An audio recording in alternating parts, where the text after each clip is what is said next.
Good morning. Update ko lang sa isa akong breeder. So, ito, meatloaf. So, dalawa yung binuga niya. Dalawa yung ano niya. Akala ko isa lang dati. So, ito, lagi siyang nangitlog. Nakadalawang itlog na siya sa akin. Kaso binabasag. Hindi ko alam kung bakit binabasag niya yung itlog niya. Nung isang araw, binasag niya na naman yung itlog niya. Itong dalawa na ito. Nangitlog. Tapos ito, meron itong itlog. So, itong unang mamimisa. Itong isa nito, yan ang unang mamimisa. So, kasi siya. Tapos itong sa baba, so nangitlog na rin, dalawa rin yung itlog niya. Pero ang lalaki ng itlog. Ito, ang lalaki ng itlog niya. Oh.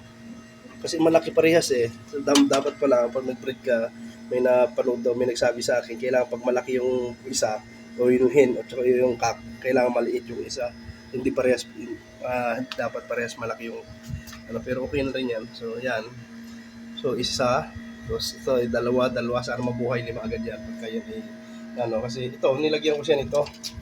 Dito ko siya ngayon susubukan paitlogin kasi dun sa isang paitlogan na nilagay ko binabasag. So dito, susubukan ko baka dito siya hiyang. Ayan. Talagang ano, ito mangingitlog na naman ito kasi kahapon nangitlog din. After 2 days mangingitlog yan. Kasi kahapon bumuga na yan ng isa, binasag niya lang.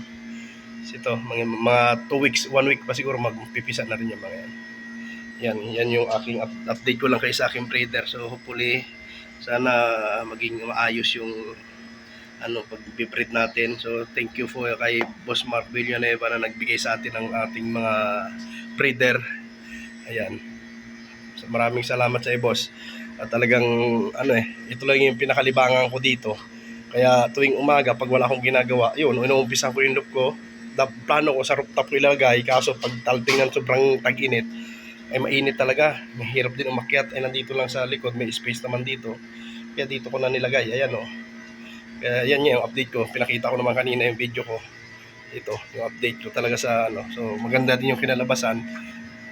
Plano ko dito, hahabaan ko pa siya. May nakaabang pa ko dito. Ito, nakaabang pa itong materials nito. Ayan. Yan lang yung ginamit ko nakaabang pa.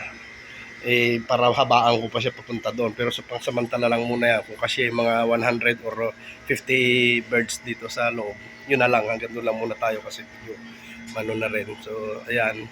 Maraming salamat po sa nanonood at thank you sa suporta ng aking mga followers. Thank you and God bless po sa inyong lahat.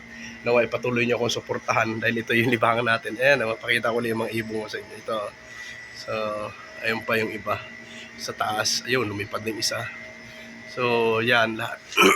Ayan po. Ito hindi ko pinakawalan kasi matigas ang ulo Ayaw bumabagal. Pag pinitawan mo ngayon, bukas o mamayang hapon pa lang baba niya. Kaya didisiplinahin natin yan. Ayan lang po. Thank you po. At maraming salamat po sa lahat at God bless po always. Ingat kayo palagi.